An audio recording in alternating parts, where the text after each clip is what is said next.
में सबसे बड़ा गलत आदमी कौन है? सबसे बड़ा गलत आदमी कौन है? कौन है? क्या?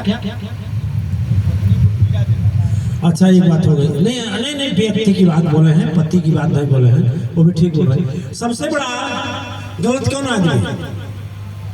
कौन अच्छा आदमी है और कौन खराब आदमी? खराब आदमी कौन है? मैं बताऊं एक शब्द में, खराब आदमी है जो आपको खराब करता है, वही खराब है। ठीक है, आपको पता नहीं लगता, लेकिन साथी ऐसा मिल गया। और स्वाभाविक बात है कि यदि निंदा करने वाले जो सबकी चुगली करता हो, उसका साथ करके देखिए, आपको खराब कर देगा, आपको भी चुगलखोर बना देगा। बना देगा कि नहीं बना देगा?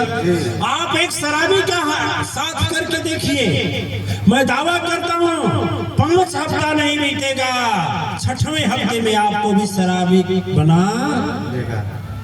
गलत आदमी कौन है? जो खराब बनाता, जो खराब, चाहे देवी हो या देवता, ऐसे लोगों से बहुत सतर्क रहना। यह कोबरा होता है ना, नाग के डसने से ज्यादा इन लोगों के अंदर जहर होता है, और जिसको डसते हैं ना, फिर जीवन बर्बाद कर देते हैं। सतगुरु की वाणी अच्छी नहीं लगेगी, यहाँ बैठना अच्छा नहीं लगेगा, कितने जन्म के पुण्य तपस्या नष्ट हो जाते हैं, और ऐसे दुख के आग में खड़ा करते हैं दिव्य आत्माएं, जिसको बुझाने के लिए न तो शास्त्र के पास चल होता है, न वेद के पास चल होता है, न धर्म गुरु के पास चल होता है, और सदगुरु के आते आते तो खेल खत्म, पैसा हजार और खेल खत्म। दिव्यात्माएं, इसलिए जीवन में सबसे बड़ा गलत वह आदमी है, ऐसे सतर्क रहना जो आपको सदगुरु से अलग करता है। यदि पत्नी सदगुरु से अलग करती है तो सबसे बड़ा दुश्मन है। पति यदि सदगुरु से अलग करता है तो सबसे बड़ा दुश्मन है। यदि बच्चा अलग करता है तो सबसे बड़ा दुश्मन। अमरेंद्र जी महाराज जो यहाँ आचार्य जी खड़े थे, उनके गांव के एक अध्यापक पद से रिटायरमेंट है। महाराज जी हमारे साथ सदगुरु तपोभूमि तक भी यात्रा किए हैं। एक बार हमसे उनसे मुलाकात हो गई, हमने कहा महाराज अपने इतने सत्संगी महापुरुष आप हमारा साथ छोड़ दें। वो कहे क्या करें, हमारा लड़का जो है ना गुरु जी, वह आपके यहाँ जाने के लिए बाधा करता है। अब बताइए, ऐसा लड़का जो सदगुरु छोड़ा दे, धर्म छोड़ा दे, पुण्य छोड़ा दे, धाम छोड़ा दे, सत्य अस्तित्व छोड़ा दे, तो वह लड़का है? नहीं, लड़के हैं। वह लड़ने के लिए जन्मे लिया है। लड़का लड़के लेगा, प्रेम से नहीं लेगा, लड़के हिस्सा लेगा। दिव्य आत्माएं, लेकिन मैं कहूंगा सबसे बड़ा इस धरा पर यदि कोई दुश्मन है तो जो आपको सत्य और धर्म सदगुरु से अलग करता है। सीधी बात, जब सदगुरु से अलग होगे ना, स्वाभाविक है तुम क्या हो जाओगे, तेरे अंदर वह आस्था नहीं रह जाएगा। और सदगुरु की लीला कोई जान, गुरु तेरी लीला कोई जान न पाया, गुरु तेरी लीला कोई जान न पाया, गुरु तेरी लीला कोई जान न पाया, गुरु तेरी लीला। सदगुरु की लीला कोई जान। एक आपको हम बताएंगे, सदगुरु पर बोल रहे हैं, कुछ लोग सदगुरु बनाने के लिए लिस्ट भी तैयार कर लिए हैं, यहाँ की मतलब अपना नाम लिखा दिए हैं, कल अनाउंस होगा। देखिए, एक थे गोरखनाथ का, आप लोग नाम सुने होंगे, गोरखनाथ। गोरखनाथ 9 नाथों में एक नाथ गोरखनाथ है। उनके गुरु थे मत्स्येंद्रनाथ। ठीक है।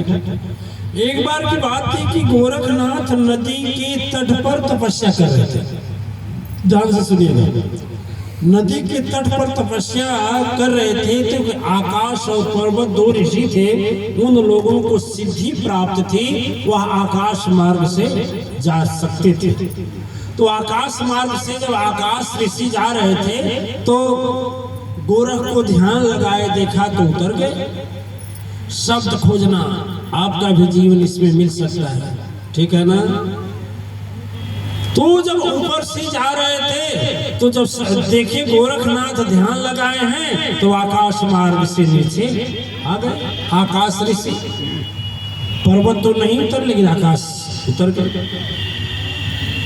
और गोरख से कहे कि तू बहुत बड़ा ज्ञानी बन रहा है? तेरा गुरु का देखा है क्या गति है? तेरे गुरु की गति क्या है? और कहा जाता है कि गुरु का निंदा सुनना और 100 गाय की हत्या करना, जितना अपराध लगता है उतना गुरु के निंदा सुनने में, सदगुरु का निंदा सुनने में अपराध लगता है। बस चले तो जीभ काट लो, और नहीं बस चले तो चुपचाप कान बंद करके चले जाओ। ठीक है, समझ गए? तो जब गुरु की निंदा गोरखनाथ सुने तो बोले बात क्या है बताइए, अब ध्यान कौन करे? कह रहे चाचा तेरा गुरु त्रियाराज है ना, आसाम में एक नारियों की संस्था थी, वहां नारियां थी। जाओ, जो मायावती है ना, उसके माया चक्कर में कई वर्षों से पड़ा हुआ है, कहीं तपस्या कर रहा है, बड़का गुरु का चेला हुआ है। गोरखनाथ जी विचार करने लगे, गोरखनाथ जी विचार करने लगे और वह तुरंत योजना बना ली कि सही है कि झूठ है, और तुरंत पैदल निकल गए आसाम। आसाम के आगे जो माया नगरी थी, जहां नारियों का ही गांव था, नारियों का ही देश था, छोटे छोटे देश थे उस समय, नारियों का देश था। वहां की रानी थी, वहां पुरुष कोई नहीं था। तो जब अब अंदर जाए कैसे, नारी के अलावा कोई जा नहीं सकता। तो एक सुंदरी थी, वो बोली ठीक है मेरे साथ शादी करोगे? गोरखनाथ बोले हाँ करेंगे, तो जब ना हमें अपने गुरु से मिला दो। तो कहा वैसे तो नहीं जा सकते हो, एक काम करो तुम लड़की बन जाओ। तो जैसे नहीं पुरुष सब नाचते हैं लड़की का पोशाक पहन करके, या पुरुष ही ऐसा वस्त्र पहन लेता है, शादी उत्सव में सब नाचते हैं ना, है कि नहीं? हम तो नाच नहीं देखे हैं, आप देखे हैं ना? देखे हैं कि नहीं देखे हैं? तो बोलिए हाँ, नाचते हैं ना। आदमी रहता है लेकिन वह नारी जैसा बाल बना लेगा, मोछ वोछ नहीं रखेगा, अपना नारी का पूरा स्वभाव हो जाएगा, चूड़ी तक पहन लेगा, बिंदी तक लगा देगा। देखे? तो वैसे गोरखनाथ बन गए और एक नौटंक आए थे, ये नाच गान करने वाले। उस जो नौकरानी थी मायावती की, जाकर अंदर बोली ये मायावती नहीं, वो मायावती, इनके नाम नहीं कह रहा हूं, अब उनको मत समझ लीजिए, ठीक है? तो जब वहां जाकर के बोले कि एक आए हैं बहुत बड़े नाचने वाले, यदि कहिए तो लाए, कह लाओ। अब उसी के साथ जो मंडली थी, मंडली के साथ गोरखनाथ चले गए। तो कोई बजाने लगा हारमोनियम, कोई बजाने लगा झांझ, और कोई बजाने लगा ढोलक। तो गोरखनाथ ढोलके बजाने लगे और एक ही गाने गए, जागे जागे मचंदर गोरख आया। ठीक है, गुरु नहीं बोले जागे जागे मचंदर गोरख आया। यहाँ भावना यह थी कि हमारे गुरु हैं आप, हमारे सदगुरु हैं। अरे धिक्कार है मुझको, कितना सुनना पड़ता है ताना बाना, लोग क्या क्या बोलते हैं। चलिए, इस माया के चक्कर में पड़े हैं, नारी के चक्कर में पड़े हैं। आप ब्रह्मचारी का उपदेश देते हैं, स्वयं नारी के चक्कर में पड़े हैं। तब तक माया जो थी उसी के बगल में बैठे हुए थे। कौन? मच्छिंद्रनाथ बैठे थे। इनकी नजर भी है, ये तो मेरा चेला है। अब चेला को उपदेश देना तो आसान है, गुरु को उपदेश कैसे दे? थोड़ा दिक्कत होगी ना, दिक्कत होगी कि नहीं होगी? तो फिर क्या बोले, कहे चलिए। गुरु जी बोले चल भाई, चलना ही होगा। जब चलने लगे तो जो माया थी ना, उस देश की रानी का नाम था, वह क्या की, एक सोने का बिस्कुट, जानते हैं सोने का बिस्कुट मच्छिंद्रनाथ के आंचला में गांठ बांध दे। ठीक है ना? पहले जमाने में बैग नहीं होता था ना, पीछे लटकाने वाला भी नहीं, हाथ में लेकर चलने वाला नहीं, पहले तो था नहीं। तो ऐसे ही आंचला था, आंचला के कोने में गांठ बांध दे। और जब बाहर हुए महल के, दो लड़के दौड़ते दौड़ते आए, पापा पापा पापा, पिताजी पिताजी। आज की भाषा में पापा ना, लेकिन उसकी भाषा पिताजी पिताजी। गोरखनाथ बोले ये कौन है? गुरुजी बोले इन्हीं से पूछो। बोले ये कौन है? अरे कहे हमारे पापा है। कहे 10 वर्ष का हो गया, 12 वर्ष का हो गया। तो कहे रोने लगे, पापा हम क्या करें? गोरखनाथ बोले, गोरखनाथ से गुरुजी बोले अरे इनका क्या होगा? तो फिर बोले क्या किया जाए? चलिए ये भी चले। अब कई लोग चले वहां से, कई लोग चले। गुरु तेरी माया कोई जान न पाया, गुरु तेरी माया कोई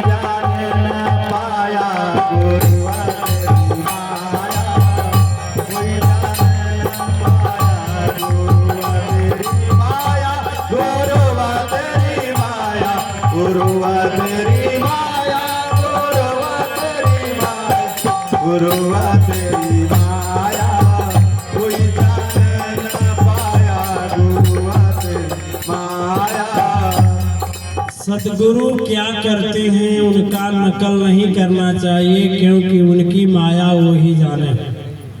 उनकी माया क्या करते हैं उस पर जाएंगे तो बिछड़ जाएंगे और एक भी कदम नहीं चल पाएंगे। ठीक है? अब चारों चलने लगे। चलते चलते कुछ दूर जाने के बाद में एक तालाब पड़ा। तालाब में नहाना है। गोरखनाथ भी नहा लिए और गुरुजी भी नहा लिए। तो गुरुजी, ये दो बच्चे थे, तो गोरखनाथ बोले गुरुजी इन दोनों का क्या होगा? ये माया की गठरी कब तक पीछे पीछे चलेंगे? तो गुरुजी ने जाओ इसको भी धो पीट के सुखा दो, जाओ। अब गोरखनाथ गए, अब पगड़े टंगरी दोनों का अलग है पटकने। जैसे धोबी धोता है ना, तो जल में डालते थे, फिर पटकते थे, फिर पटकते थे, वहां आए टाए टाए टाए टाए कि ये जब कच्चे हुए तो फेंक दिए, दोनों को फेंक दिए। आ गए वापस। कह रहे हो दोनों कहाँ गए? कहे गुरुजी चले गए। कहे कहाँ चले गए? कहे जहां से आए थे। आप ही नहीं बोले थे जाओ धो दो, तो धो दिए। तो कहाँ सूख रहे हैं क्या? कहे सूख रहे रे, बह रहे हैं। बोले अच्छा चल ठीक है, अच्छा जा। थोड़ी दूर जाने के बाद एक जंगल पड़ा और जंगल में अंधकार जब होने लगा तो किसी तरह से निकले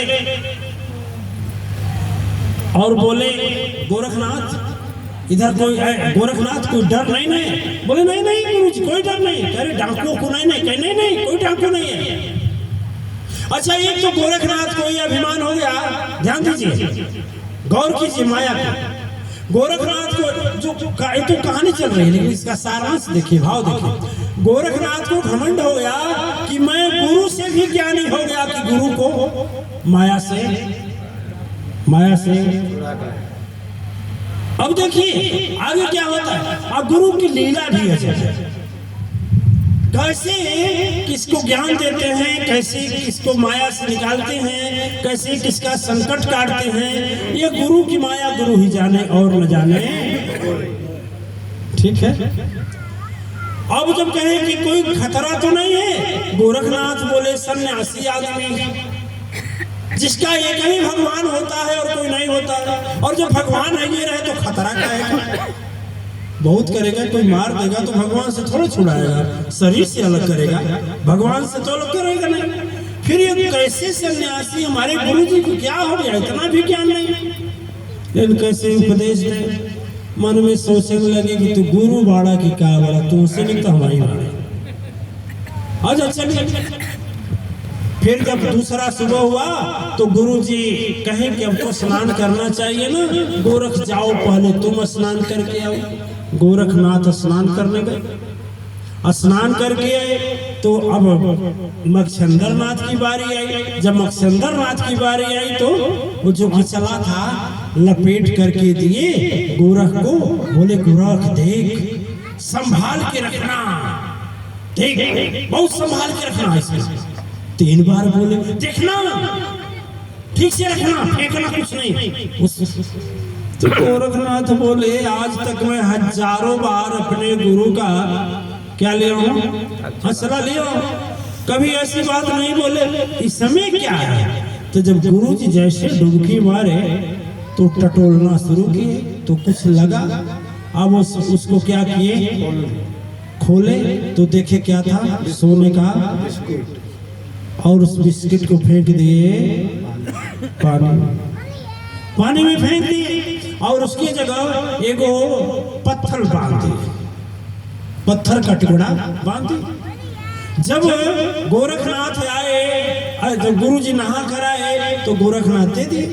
तो गुरुजी ने बोला ठीक है ना, कोई बात नहीं है, कोई खतरा तरह की बात नहीं। बोले नहीं गुरुजी। जब टोक कर देखे तो कहे हाँ ऐसा ही है, और पीछे जब फेंके तो जाकर के पीठ पर लग गया, संतुष्टि हो गई कि है। फिर जब शाम हुआ चलते चलते तो गुरुजी ने कहा कि गोरख कोई खतरा है। क्या रे गुरुजी, दोनों चेला को धो दिए उधर, खतरो फेंक दिए उधर। क्या क्या कहा, फेंक दिया। तो खोल कर देख रहे हैं तो सही नहीं है, कहीं फेंक दिए क्या, चाल फेंक दिया, ठीक है। सोचे कि ये गुरु हैं हमारे, जो सोना से माया रखते हैं, पत्नी से माया रखते हैं, बच्चे से माया रखते हैं, इनसे अच्छा तो विरक्त मैं ही हूं। अब गुरुजी एक गांव से थोड़ी दूर निकट पहुंचे, और दोनों लोग सोए थे। आज जब सोए थे तो ऐसा हुआ, सोते समय रात्रि जैसे 11:00 हुआ, एक भयंकर सर्प ने गुरु को काट लिया। शिष्य को नहीं, किसको, गुरु को। किसको, गुरु को। और जब काट लिया तो सुबह हुई तो जगा रहे हैं, तो गोरखनाथ तो जगे, मक्षेंद्र नाथ तो जग नहीं रहे, जगाने लगे, गुरुजी गुरुजी गुरुजी, ब्रह्म मुहूर्त हो गया, सूर्योदय हो गया, चलिए अर्घ्य देना है, मंत्र पढ़ना है, जो है सुबह का प्रार्थना करना है। और सोए हुए हैं, कितना सोए हैं। सुबह जब सूरज की किरण हुई तो देखे गुरुजी शरीर छूट गया। अब छूट गया तो गोरख सोचने लगे, धिक्कार है ऐसे जीवन को, मैं क्या मुंह दिखलाऊंगा, गुरु हत्यारा बन करके इतिहास में मोह छिपाऊंगा। जो भी सुने गुरु भक्ति फिर भी क्या भाव हृदय में आएगा, मेरा पाप अभिमानी का कैसे निकलने पाएगा। भले त्रियाराज में रहते भले, पर जिंदा गुरुवर मेरे रहते, गला रूठ गया ऐसे, रोते रोते कहते कहते, समय बीत कर चक्र चला, सूरज सूरज गगन मंडल पर आया है, 12 बजा जैसे घड़ी में, गोरख का दिल मन और टकराया है। सोच रहे हैं गोरख अब तो कुछ करना होगा, गुरुवर कैसे जिंदा होंगे, किसी ऋषि मुनि को खोजना होगा। हमारी तो शक्ति नहीं है कि गुरु जी के प्राण को वापस लाएं। गुरु जी के प्राण को वापस लाना है तो एक गुरु की खोज करते हैं। वो गुरु कहाँ मिलेगा भैया? वो ऋषि कहाँ मिलेगा? जोगी कहाँ मिलेगा? तपस्वी कहाँ मिलेगा? ज्ञानी कहाँ मिलेगा? या कोई मान लीजिए सर्प दशा हुआ व्यक्ति को जिलाने वाला कहाँ मिलेगा? तो पूछने से ही ना मिलेगा। 1 गांव 2 गांव 3 गांव 4 गांव को कौन कहे, 10 गांव तक चक्कर लगाया। ये भाई कोई है ऐसा जो सर्प से काटा हुआ को जिंदा कर दे? तो बात क्या है? हमारे गुरु जी हैं, सिद्ध पुरुष हैं और उनको सर्प काट लिया। तो कहा तेरे गुरु जी इतने सिद्ध पुरुष हैं, ये नहीं जानते थे कि हमको सांप काटेगा? काहे लिए गए थे? क्या जरूरत थी? मैंने कोई कुछ कहता, कोई कुछ कहता। खोजते खोजते गांव में गए। उस गांव में शहनाई बज रही थी, खुशी का माहौल था, उत्सव था। गांव के प्रधान से मिला, उस समय मुखिया कहा जाता था। गांव के मुखिया से मिले, बोले मुखिया जी कैसा उत्सव है? कहा नहीं जानते हो, आज के 40 वर्ष पहले एक महात्मा आए थे। ध्यान देना, कई वर्ष? 40 वर्ष। कौन बताया? मुखिया। हाँ, 40 वर्ष पहले एक आए थे महात्मा। एक खड़ा हुआ, कहा सही बात है। हमारी माँ बताती थी कुछ समय 2 वर्ष का मैं था, अब मैं 42 वर्ष का हो गया। एक बोला हाँ सही बात है, हमारे पिताजी बता रहे थे, पिताजी हमारे मर गए।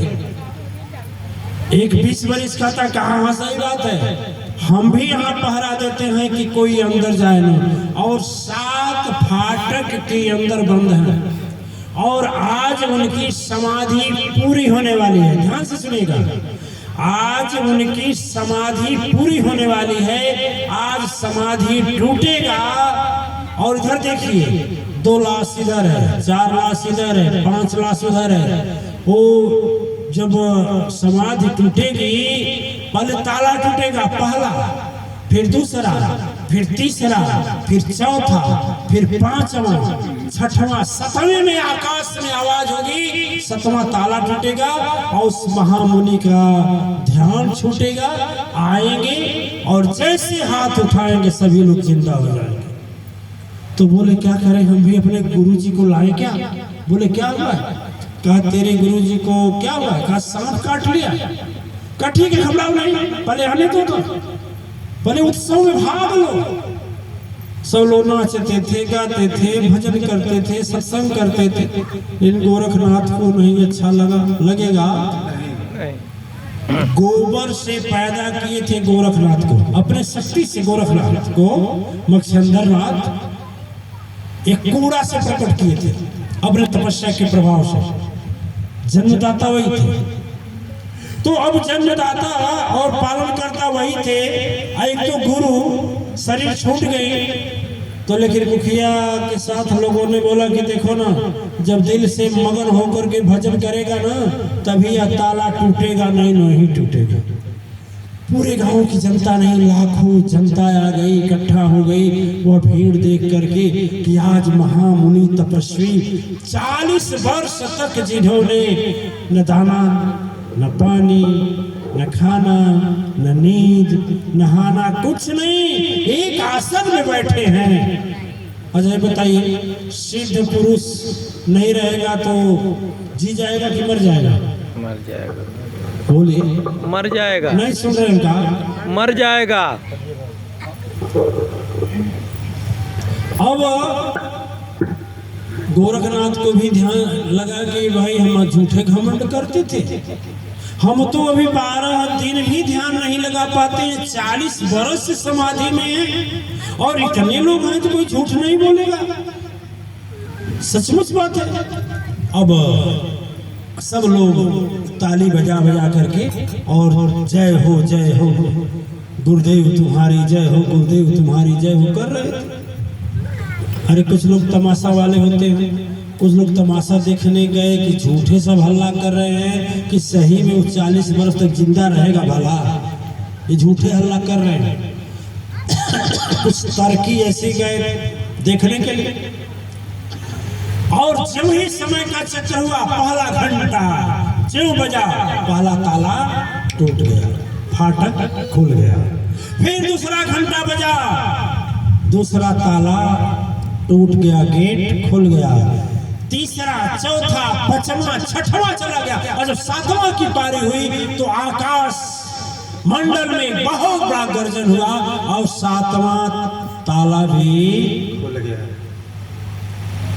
जल्दी से दौड़ करके गोरखनाथ सामने गेट के सामने खड़े हो गए कि सबसे पहले हम चरणों में गिरेंगे और बोलेंगे कि कृपा करके मेरे गुरु जी को जिंदा कर, मतलब आत्मा ला दीजिए।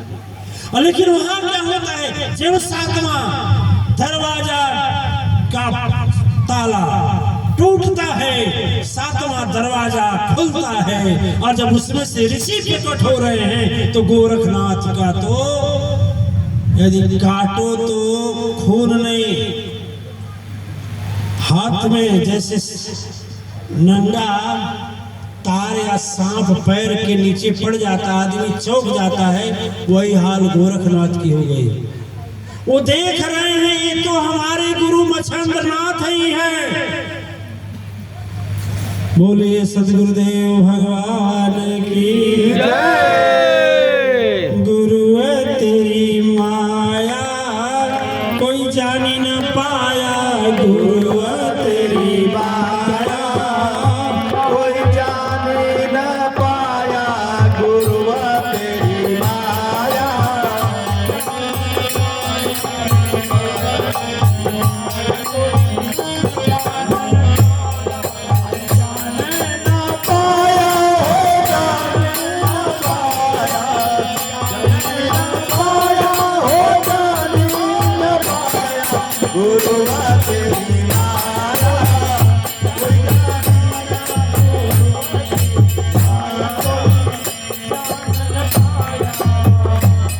सदगुरु पापी से धर्मी बनाते, सदगुरु पापी से धर्मी बनाते, सदगुरु पापी से धर्मी बनाते। अभागा की भाग्य अपने हाथ सजाते, अभागा की भाग्य अपने हाथ सजाते, अभागा की भाग्य अपने हाथ सजाते। अरे वही भाग्यशाली जो सदगुरु के दया को पाया, गुरु तेरी माया जानी न पाया, गुरु तेरी माया जानी न पाया, गुरु न पाया, जाना न पाया, जाना न पाया, जाना न पाया, गुरु तेरी माया जानी न पाया, गुरु तेरी माया जाने न पाया। अरे सोना, अरे पारस तो लोहा को सोना बनावे, पारस तो लोहा को सोना बनावे, पारस लोहा को सोना बनावे। धन्य तो सदगुरु अपने समान, धन्य तो सदगुरु अपने समान सजावे, धन्य सद्गुरु अपने समान बनावे, धन्य सद्गुरु अपने समान बनावे। यही कारण वेद शास्त्र शीश झुकाया, गुरु तेरी माया कोई जान न पाया, गुरु तेरी माया कोई जान न पाया, गुरु तेरी जान न पाया, जान न पाया, जान न पाया,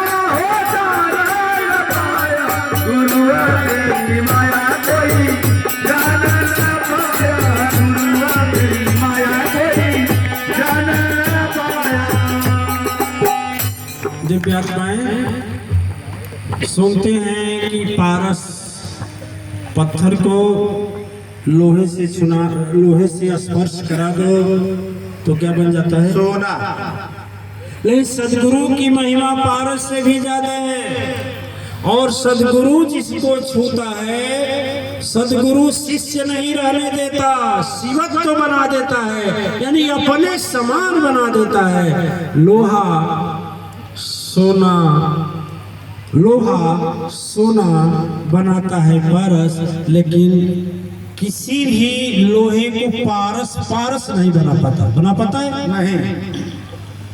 लेकिन सदगुरु अपने समान बना देता है। इसीलिए इसे ही कारण है कि सदगुरु को वेद ऋषि मनुष्य सभी शीश झुकाते हैं। ठीक है, देखिए दिव्य आत्माएं एक सत्य घटना बताएं आपको, सही। कुछ लोग सोच रहे हैं पता नहीं गोरखनाथ वाली घटना क्या है। सच्ची घटना है, अभी आप लोग जाना चाहें ना तो हम एड्रेस बता देंगे, जा सकते हैं। रानी खेत सुने होंगे, रानी खेत जगह का नाम है। पढ़े लिखे लोग इतिहास वगैरह में पढ़े होंगे। शिमला, मसूरी, रानी खेत चक्राता है ना, ठंडक प्रदेश है। दिव्य आत्मा एक बालक था, उसके मन में सदगुरु की तलाश नहीं कि मैं सदगुरु बनाऊंगा। ऐसी सभा में सुन रहा था, उसे दिखाई दिया कि संसार में सब कुछ बेकार है, सचमुच सदगुरु मिल जाए तो जीवन साकार है। सारा सुख भोग पा लिया था, सारे चीज से मन उब गया था, और 10 वर्ष का बच्चा निकल गया सदगुरु की तलाश में। सदगुरु की तलाश में गया, खोजते फाफा मऊ एक जगह है। फाफा मऊ जान रहे? फाफा मऊ से कुछ दूरी पर एक ऋषि रहते थे, महात्मा, बहुत पुराने महात्मा थे, अब हैं कि नहीं शरीर। वहीं गया बच्चा और कहा मुझे सिद्धि दे दीजिए, मुझे अपना शिष्य बना लीजिए। वो गुरुजी किसी को रहने नहीं देते थे, कहने भाग ऐसे। लेकिन लोगों ने विनती किया कि अनशन किया है 12 दिन, मर जाएगा तो दोष लगेगा, दे दीजिए। तो तुरंत क्या कहे, ठीक है, हमारे जीवन में आज तक मैं किसी को शिष्य नहीं बनाया, चल मैं तुझको शिष्य बना दे रहा हूँ। शिष्य बना दिए, बाल उतरवा दिए, मंत्र दे दिए, कहे जाओ एक काम करो, भजन करो। बोले कहाँ जाए? तो रानी खेत में एक आज भी मंदिर है जहाँ भगवान शंकर और पार्वती का बिहार का जगह है। झूला मंदिर आज भी है। भगवान शंभो और भगवान माँ शक्ति मान्यता है कि लोग झूला झूलते हैं। थोड़ी दूर पर एक मंदिर है, वहीं पर भेज दिए। उन दिनों की बात क्या थी, जो मंदिर था उस मंदिर में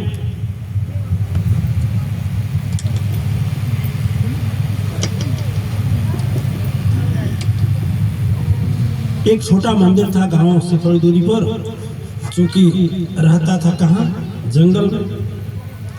आप लोग जानते हैं कि नहीं, पुजारी भी आज पैसे पर रखे जा रहे हैं। एक मातेश्वरी परिवार डंक के चोट से कहता है कि मातेश्वरी परिवार जितने आचार हैं सब सत्य तपस्या इकट्ठा करने के लिए यज्ञ करते हैं, दक्षिणा पाने के लिए। सच है झूठ है? सच है। मेरा कोई आचार है ऐसा? नहीं, कहीं नहीं, किसी जगह पर नहीं। और न जाने कितनी जगह शक्तिपीठ हैं, लेकिन कोई आचार्य मेरा, कोई पुजारी मेरा कार्य तो पूजा का करता है, लेकिन उसके बदले धन उगाही नहीं करता। बोले सच्चे दरबार की जय, मातेश्वरी परिवार की जय, चरण की जय। अब पुजारी जो थे आप लोग जानते हैं, पुजारी को दक्षिणा मिले तो रहे, न मिले तो रात है कि नहीं है? तो पुजारी जो थे कभी आते थे, कभी चले जाते थे, कभी आते थे, कभी चले जाते थे। मेला वगैरह हो गया तो हो गया। उसके बाद क्या हुआ कि यह जो महाराज जी गए, प्रेमदास जी महाराज, इस समय उनकी 100 से ऊपर उम्र है, 100 से ऊपर उम्र है इस समय।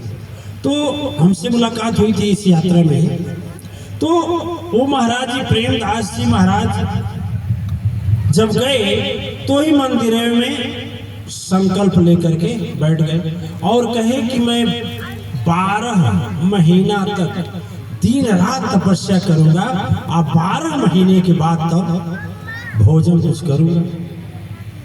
अब इनकी चर्चा फैलने लगी, लेकिन देखिए बड़ा दुख से कहना पड़ रहा है ना, बड़े दुख से कहना पड़ रहा है कि अच्छे आदमी यदि जग जाए ना तो इस धरा पर शांति हो जाएगी।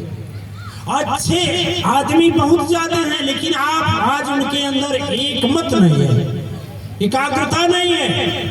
मैं आपसे कहता हूँ यही जगह हजारों लोग मेरे साथ हैं और यही जगह थी कि जो 1 महीना पहले 1-2 आदमी नहीं मिलते थे। बोलिए है कि नहीं है ना जी। शक्तिपीठ भी वही, जगह भी वही, सब कुछ वही।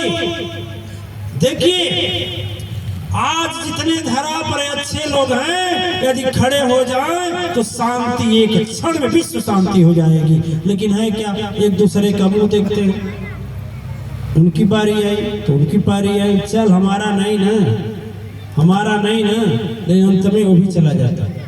अब पुजारी जो था एक गैंग बनाया, इस महाराज जी का विरोध किया। किस महाराज जी का? जो महाराज जी संकल्प करते थे। ये तो बेचारे सीधा साधे थे, लेकिन वो सब सोचे कि लग रहा है मंदिरवा को कब्जा कर लेगा।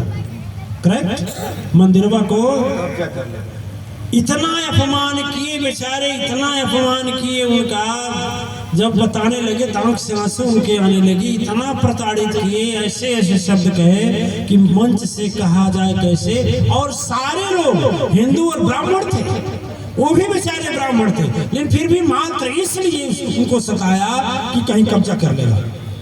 बताओ कब्जा क्या करेगा? संत सदगुरु कब्जा करेगा? कुछ नहीं। कब्जा क्या करेगा? जिसकी पूरी धरा है। फिर भगे अपने गुरु जी के यहाँ प्रताड़ित होकर। जब भगे तो कहे कि गुरु जी क्या करें, ऐसी ऐसी बात है, जगह भी छूट गया। तो गुरु जी मारे 4 झापड़ के, अबे बेहुदा तुम क्या जरूरी है, वहीं भगवान थे, मंदिरों में कहाँ गए? तो सब कुछ नहीं मिला, जाओ कहीं कर लो, हर जगह भगवान है। और आए, वहां से पहाड़ी शुरू होती है, पहाड़ी में एक गुफा था और गुफा में ध्यान करने लगे। अब गुफा में रहते थे तो कभी पहाड़ी इलाका के अगल बगल के लोग चले जाते थे तो कभी आटा देते थे, कभी आलू देते थे, उनसे अपना पेट भोजन कर लेते थे और केवल भजन प्रार्थना करते थे।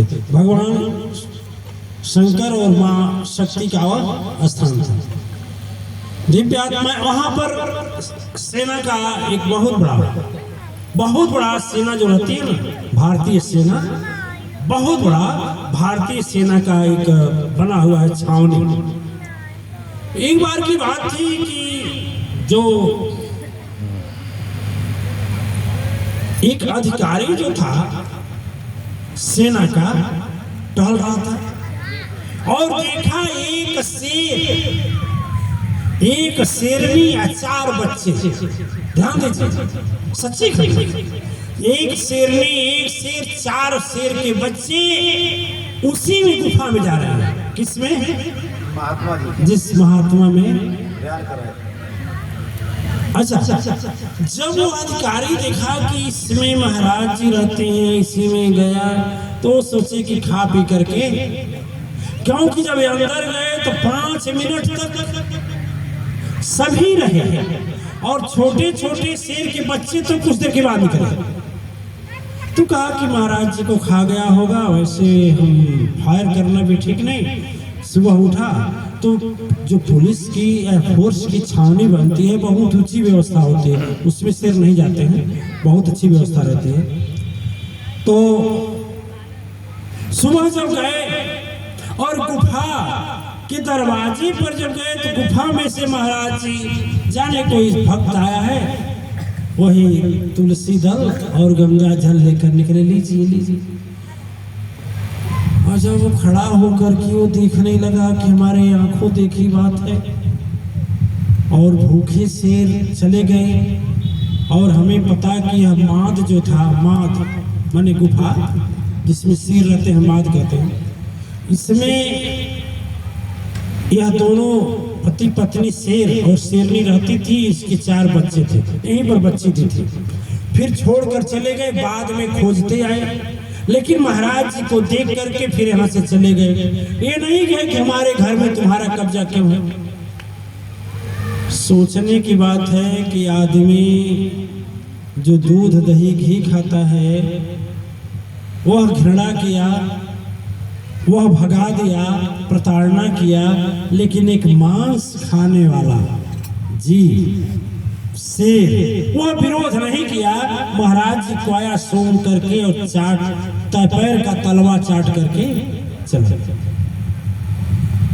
जब चला गया तो जो अधिकारी था उसके दिमाग में है बात, पूरे भारत में कहीं पर भी मंदिर नहीं है सेना के शिविर में। एक वही जगह रानी खेत में जाकर देखेंगे तो वहीं एक मंदिर है। उस मंदिर में आज भी महाराज गुफा से जाते हैं, वहां पूजा करते हैं। मेरे कहने का मतलब दिव्य आत्माएं यदि सदगुरु की वाणी हम भाव और विश्वास से सुनते हैं ना, तो जंगल में रहें, चाहे पहाड़ पर रहें, चाहे विपत्ति में रहें, चाहे संपत्ति में रहें, यदि हमें गुरु के वाणी पर भरोसा है, सदगुरु के वाणी पर विश्वास है, तो हमें शेर भी हमको नहीं पूछे नहीं। राजस्थान की घटना है दिव्य आत्माएं, छोटे छोटे राज्य थे, राजधानी, वह राजा क्षत्रिय वंशज था। उसकी पत्नी विमला का भावना था कि रोज मंदिर जाती थी।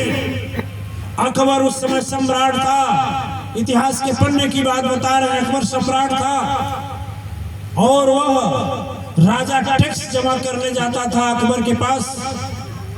जब राजा वहां से लौटा तो उसे जानकारी हुई, सीबीआई विभाग बता दिया कि तेरी पत्नी दुराचारणी है, उसका आचरण ठीक नहीं है, वो तो चुपके से जाती है मंदिर। कितनी देवियां आज भी अपने जीवन साथी की चुपके से कहाँ जाते हैं? धर्म कर्म में। और मैं कहता हूं जो धर्म में विरोध करे उसका परित्याग कर दो, भले ही पिता क्यों न हो, पिता हो उसका भी परित्याग करो। प्रहलाद जी त्यागी दिए ना, माता ही हो यदि धर्म का विरोध करती है परित्याग कर दो।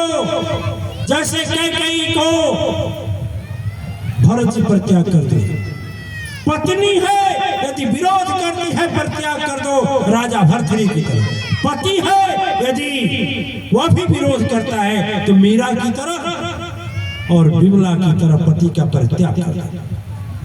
पति को खबर मिला कि मेरी पत्नी रात को जाती है, पति चुपके से गया, ऐसे सभा चल रही थी, कहा देखिए अंदर घुस गई।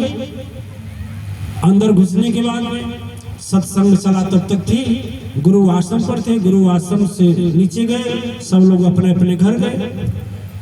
राजा का संग का विश्वास में बदल गया। यह देखना जीवन में बहुत मोड़ आएंगे और ऐसे लोग जो शंका को विश्वास में बदलते हैं, ऐसे लोग से पाला पड़ जाएगा दिव्य आत्माएं, तो तेरा सारा जीवन नष्ट हो जाएगा। बोल साचे दरबार की जय। अब राजा सोचा कि एक काम करते हैं, वैसे यदि रानी को मारेंगे तो विरोध हो जाएगा, इसलिए एक काम करते हैं, एक शेर को पिंजड़ा में रखते हैं और उसको 21 दिन खाना नहीं देते हैं। कितना दिन? क्या होगा जब 21 दिन खाना नहीं दिया जाएगा तो शेर जिसी को पाएगा खा जाएगा। समझ रहे हैं? यह बात जानकारी हो गई विमला को, गुरु के चरणों में गई और गुरु मात्र शक्ति उपासक थे। गुरु जी से बोली, गुरु जी मेरी पति का हृदय अपवित्र हो गया है और पहले तो शंका था लेकिन अब विश्वास में बदल गया है। गुरु जी बोले कि बेटा कभी न सोचना तू परम शक्ति सत्ता की यही निशानी है, मात्र भक्त धर्मों का यही एक कहानी है। जिसने बनाया वही शेर को भी उपजाया है। सर्प विषधर को कौन कहे, काल को वही सजाया है। डर की है कोई बात नहीं, पाप से केवल तू डरना। लाखों बाधा आए पर धर्म कभी तू ना छोड़ना। अरे जिसको मरना होगा मरेगा ही, जिसको मरना होगा मरेगा ही। जिस बहाने मौत जब आएगी, क्या डरना जब मां शक्ति साथ है तो खुद बचाने आएगी। योजना ठीक था। विमलापति से बोली कि मैं आज सुबह 9 बजे मंदिर जाऊंगी भोग लगाने माँ के दरबार में। और माँ शक्ति का दरबार था, माँ अम्बे का। और जब विमला को पूरे राज्य में डुगडुगी बज गई कि कोई रास्ता पर नहीं जाएगा, खबरदार कल रानी जा रही है। लेकिन इसमें तो खड़यंत्र था। क्या खड़यंत्र था? क्या खड़यंत्र था? कि शेर खाए तो उन्हीं को खाए, और शेर को पालने वाले को बोल दिया जाएगा कि शेर के ऊपर बैठ जाएगा। जो पिजड़े में रहेगा पिजड़े के ऊपर बैठ जाएगा और पिजड़े को धीरे से ऊपर उठा देगा, पिजड़ा को ऐसे, और शेर छलांग मार करके चला जाएगा। और हल्ला कर दिया जाएगा वो तो रानी जा रही थी पूजा करने और लापरवाही से फाटक खुल गया, शेर खा गया। दिव्य आत्माएं इतिहास बताता है कि जैसे वह रानी पिजड़े के सामने से गुजरना चाहे, इशारा हुआ उधर, और जो इशारा वाला इशारा किया, वो जो शिकारी था शेर का पिजड़े के ऊपर खड़ा हो गया और उसका क्या किया? ढक्कन खोल, क्या खोल दिया? ढक्कन। अरे फाटक खोल दिया। और जैसे फाटक खोला, सभी लोग झरोखे से देख रहे थे कि आज रानी का यह शेर दहाड़ मारा। और जब शेर दहाड़ मार कर चला तो विमला खुश हो गई, बोली कि जिस माँ का पूजन करने में मूर्ति में मैं जाती थी, साक्षात दर्शन हुआ यहाँ पर, खुशी नहीं कह पाती थी। हे माता इस रूप में आकर भोजन मेरा स्वीकार करे, यह तन प्राण भी किसी के काम आया, अब इस तन से उद्धार करे। सिंह दहाड़ मार कर आगे आया, माया ये जब दिखाई है, तीन लोक की रचने वाली, रूप अजब बनाई है। या देवी सर्वभूतेषु क्षुधा रूपेण संस्थिता, नमस्तस्यै नमो नमः। क्षुधा रूप बनकर जननी क्षण में रूप बना डाली, एक क्षण की देर नहीं शेर के पेट को भर डाली। एक बूंद यदि अंदर आवे तो वो भी बाहर आ जाएगा। इतना तृप्त जब शेर हुआ, माँ का ममता मन हर्षाया है और पहुंच गया। और पहुंच करके वो विमला जो शक्ति थी, उनके विमला जो मात्र शक्ति उपासक थी, उनके पैर को चाटने लगा। क्या करने लगा? चाटने लगा। बोले सद्गुरुदेव भगवान की जय। चारों ओर हंगामा मच गया, गुरु भी वहां से दौड़े, देर नहीं किया तुरंत। अरे शेर पछाड़ दिखाया है, जो पिजड़े को खोला था उसके ऊपर आया है, फाड़ दिया सीने को झट से, सारा रक्त पान किया। जय जयकार विमला की हुई, गगन में भी गुणगान हुआ। दिव्य आत्माएं, इसीलिए कहा जाता है कि संसार में किसी भी संकट और विपत्ति का यदि रास्ता नहीं दिखता है तो कहाँ दिखेगा? सदगुरु के चरण, सदगुरु के चरण में। राजा तुरंत आए, रानी के चरणों में गिर गए कि हे देवी मुझे क्षमा करना, मैं आपके ऊपर शंका किया, मुझे माफ करना। गुरु के भी चरणों में गिरे और राजा भी बोले कि घोर विपत्ति से गुरु ही बचावे, घोर विपत्ति से गुरु ही बचावे, घोर विपत्ति से गुरु ही बचावे। सत्य का प्रमाण सबको दिखावे, सत्य का प्रमाण सबको दिखावे, सत्य का प्रमाण सबको दिखावे। वही अधन्य, सब देखिए, वही अधन्य जो सदगुरु बनाया, गुरु है तेरी माया,